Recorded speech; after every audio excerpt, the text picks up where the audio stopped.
సాధించుకున్న తెలంగాణ రాష్ట్రంలో 10 సంవత్సరాలు పూర్తయిన తర్వాత వెనక్కి తిరిగి చూసుకుంటే 21 సంవత్సరాల వయసున్న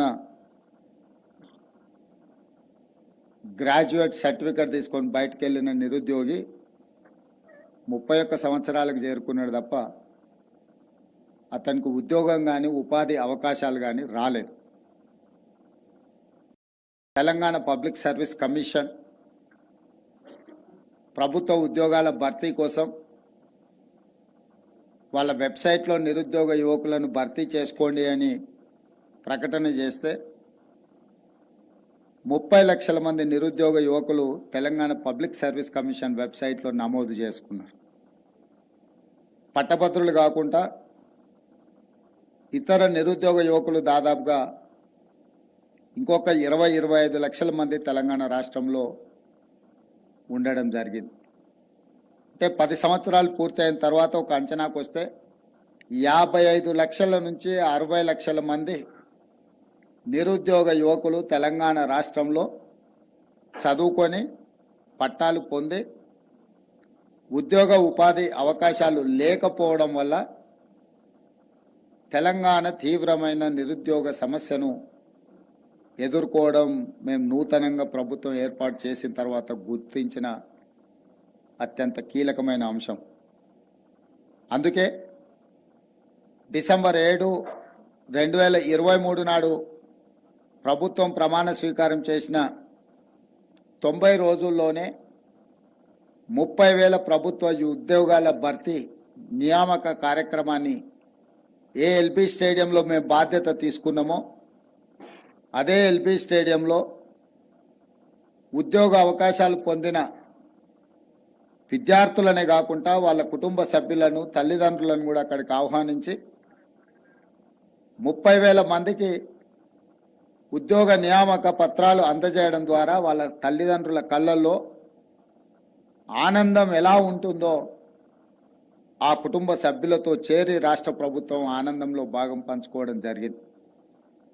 ఆ తర్వాత డిఎస్సి కావచ్చు, గ్రూప్ 1 కావచ్చు, గ్రూప్ 2 కావచ్చు, గ్రూప్ 3 కావచ్చు, ఇతర ప్రభుత్వ ఉద్యోగ ఖాళీల నియామకాల కోసం దాదాపుగా ఇంకొక 35,000 ఉద్యోగ ఖాళీల భర్తీకి ప్రభుత్వం నోటిఫికేషన్లు ఇచ్చి పోటీ పరీక్షలు నిర్వహించడానికి పూర్తి స్థాయిలో కార్యాచరణ తీసుకొని ముందుకు వెళ్ళడం జరిగింది.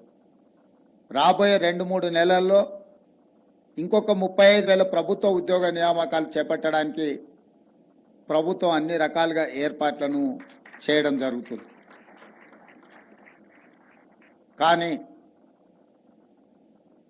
రాష్ట్ర ప్రభుత్వంలో ఉన్న 2 లక్షల ఖాళీల 100% మనం నియామకాలు చేపట్టినా కూడా తెలంగాణ రాష్ట్రంలో ప్రధానంగా ఎదుర్కొంటున్న నిరుద్యోగ సమస్య తీరదు. ఈ సమస్య తీవ్రతను మా ప్రభుత్వం గుర్తించింది.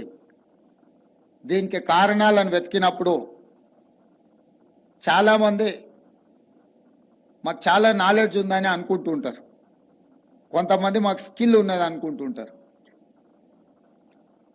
నాలెడ్జ్ అనేది లాంగ్వేజ్ కాదు. లాంగ్వేజ్ అనేది ఒక కమ్యూనికేట్ చేయడానికి ఉపయోగించే సాధనం మాత్రమే. నాలెడ్జ్ ఉన్నా కమ్యూనికేషన్ స్కిల్ లేకపోతే ఉద్యోగ అవకాశాలు తక్కువ. కమ్యూనికేషన్ స్కిల్ ఉన్నా స్కిల్ లేకపోతే ఉద్యోగ అవకాశాలు రావు. అందుకే ఈ సమస్యను గుర్తించి ప్రతి సంవత్సరం 1 లక్ష ఇంజనీరింగ్ గ్రాడ్యుయేట్స్ని, ఇంకొక 2 లక్షలను డిగ్రీ పూర్తి చేసుకున్న వాళ్ళు, అది బీఎస్సీ కావచ్చు, బీఎస్సీలో different courses, BCom, BA, any other degree పట్టాలు పొంది 3 లక్షల మంది ప్రతి సంవత్సరం తెలంగాణ రాష్ట్రంలో పట్టభద్రులై బయటకు వస్తున్నారు. 10 సంవత్సరాలు ఉద్యోగ నియామకాలు చేపట్టకపోతే 30 లక్షల మంది నిరుద్యోగ యువకులు ఒక రాష్ట్రంలో అన్నమో రామచంద్ర అని తిరగాల్సిన పరిస్థితులు. తెలంగాణ మధ్యతరగతి కుటుంబాలు చాలా ఎక్కువ. గ్రామీణ ప్రాంతాలలో వ్యవసాయం మీద ఆధారపడ్డ తల్లిదండ్రులు ఎక్కువ. వాళ్ళందరూ కూడా వాళ్ళ పిల్లల్ని కష్టపడి మేమన్నా చదువుకోలేకపోయినా మేము చదువుకున్న ఉద్యోగ అవకాశాలు రాలేదు, గ్రామాన్ని వ్యవసాయాన్ని నమ్ముకొని మేము ఇక్కడ ఉన్నాం, కనీసం మా పిల్లలైనా చదువుకొని పట్టభద్రులై డాక్టర్లుగానో లాయర్లుగానో ఇంజనీర్లుగానో లేదా ఒక మంచి ఉద్యోగ అవకాశాలు పొంది వాళ్ళు బాగుపడాలి అని వాళ్ళు కష్టపడి చదివించిన తర్వాత పట్టాలు తీసుకొని బయటకు వస్తే మనం తీసుకున్న సర్టిఫికెట్కి మార్కెట్లో ఉన్న డిమాండ్కి పొంతన లేకుండా పోతుంది. దాంతో పరిశ్రమలకు సాంకేతిక నైపుణ్యం ఉన్నవాళ్ళు దొరకడం లేదు, డిగ్రీ సర్టిఫికెట్ ఉన్న వాళ్ళకు ఉద్యోగం దొరకడం లేదు. There is a gap between industry and unemployed youth. There is a gap between demand and supply. ఈ డిమాండ్ అండ్ సప్లైని మీట్ అవ్వాలన్నా పరిశ్రమలకు అవసరమైన సాంకేతిక నైపుణ్యాన్ని పొందించాలన్నా మా ప్రభుత్వం బాధ్యత తీసుకోవాలని చెప్పి మా మంత్రివర్గంలో చర్చించి పరిశ్రమలకు సంబంధించిన వాళ్ళను పదే పదే సచివాలయానికి పిలిచి వాళ్ళతో మాట్లాడి సంప్రదించి మీకు ఎలాంటి వాళ్ళు కావాలి, మీకు ఎలాంటి వాళ్ళను మేము ట్రైన్ చేసి మీకు అందించగలము, అసలు మీ ఆలోచన ఏంది, మీ ఆలోచనకు తగ్గట్టుగా మా తెలంగాణ రాష్ట్ర ప్రభుత్వం మా తెలంగాణ యువతను ముఖ్యంగా విద్యార్థులను తీర్చిదిద్ది మీకు అందించడానికి మేము సిద్ధంగా ఉన్నామని చెప్పి పరిశ్రమలకు సంబంధించిన వాళ్ళ ప్రతినిధులతో మాట్లాడడం జరిగింది. అందులో ప్రధానంగా బిఎఫ్ఎస్ఐ వాళ్ళను జనవరిలో వాళ్ళతో మాట్లాడి వాళ్ళు ఇచ్చిన ప్రతిపాదన నచ్చడం వల్ల జీసీసీ అంటే ఎక్కడైతే ఉద్యోగాలు ప్రైవేట్లో లక్షలాదిగా క్రియేట్ చేయగలమో ఆ సెక్టర్ను గుర్తించి బ్యాంకింగ్ విషయంలో కానీ ఫైనాన్షియల్ సర్వీస్ విషయంలో కానీ ఇన్సూరెన్స్ సైడ్ కానీ వాళ్ళకు అవసరమైన కోర్సెస్ కానీ వాళ్ళకి ట్రైనింగ్ ఇవ్వడానికే వాళ్ళతో చర్చించి ఒక ప్రణాళికను రూపొందించినము. ఆ ప్రణాళికలో భాగంగానే ఇప్పుడు కాలేజీలలో చేరుతున్న డిగ్రీ కాలేజ్ స్టూడెంట్స్ను కానీ ఇంజనీరింగ్ గ్రాడ్యుయేట్స్ను కానీ వాళ్ళ యొక్క డిగ్రీ పట్టాలు పొందే క్రమంలోనే వాళ్ళకు శిక్షణ ఇవ్వాలి, నైపుణ్యాన్ని అందించాలి. వాళ్ళు పట్టా తీసుకొని బయటకు వచ్చేటప్పటికి వాళ్ళ కోసం ఉద్యోగ అవకాశాలు ఎదురు చూడాలి, ఆ ఉద్యోగంలో ప్రత్యక్షంగా పోయి వాళ్ళు జాయిన్ అవ్వాలన్న ఆలోచనతోటే ఈరోజు ఈ కార్యక్రమాన్ని ఇక్కడ లాంచ్ చేయడం జరిగింది. మిమ్మల్ని అందరినీ కూడా సెలెక్ట్ చేసి ఇక్కడికి తీసుకురావడం జరిగింది.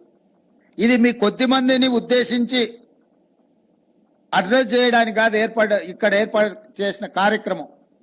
మీలాగా లక్షలాది మంది నిరుద్యోగ యువకులు పట్టాలు పొంది ఏం చెయ్యాలి అని ఆలోచన చేస్తున్న వాళ్లకు, వాళ్ళ ఇంటర్మీడియట్ కంప్లీట్ చేసుకొని డిగ్రీలో చేరే వాళ్లకు ఒక దిశను నిర్దేశించడం కోసమే ఈ కార్యక్రమాన్ని ఏర్పాటు చేసి, మరి ఈ కార్యక్రమంలో మామూలు డిగ్రీలు చదువుకోవడానికి ఫీజులు కట్టుకోవడానికి మధ్యతరగతి కుటుంబాలు కష్టపడుతున్నప్పుడు వాళ్ళు శిక్షణ పొందడానికి అవసరమైన నిధుల విషయంలో కూడా ఆలోచన చేసి ఎక్విప్ సంస్థతో మాట్లాడి ఈ విద్యార్థులకు శిక్షణ ఇవ్వడానికి అవసరమైన ఖర్చులు కూడా ఇంకొక సంస్థతో మాట్లాడి వాళ్ళ కార్పొరేట్ సోషల్ రెస్పాన్సిబిలిటీ నుంచి ఫండ్స్ మొబిలైజ్ చేసి మీకు శిక్షణ అందించడానికి అవసరమైన నిధులను కూడా వాళ్ళే సమకూర్చి మీకు శిక్షణను ఇవ్వడానికి ముందుకొచ్చిండ్రు.